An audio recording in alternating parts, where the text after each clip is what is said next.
The Simpsons predict the waters turning black. In a chilling episode of The Simpsons, the show foresees an environmental catastrophe beyond imagination. A disaster that begins in silence, but soon spirals into a nightmare with no escape.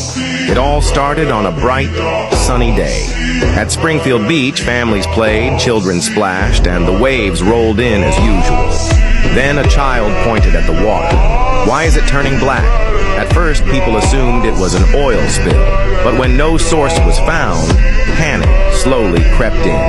Days passed, rivers darkened, then lakes, then household taps. Across the world, every body of water turned into a thick, inky blackness, a liquid that absorbed light, as if it weren't water at all, but something alive. And then came the disappearances. Fish didn't just die, they vanished, pulled into the depths by unseen forces. Whales beached themselves, sharks swam upriver, and beneath the surface, something massive stirred. The water is calling us. That was the last thing the first victim whispered before stepping into the waves and never resurfacing. Soon, across the globe, people reported hearing whispers from the black waters.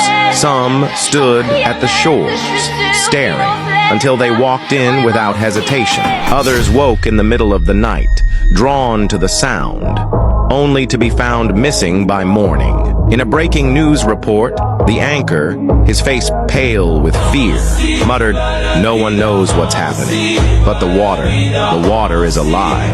And then the flood came. Towering black waves rose from the depths, carrying things that had never been seen before. Colossal, faceless entities that did not speak, but watched. The world didn't drown in water.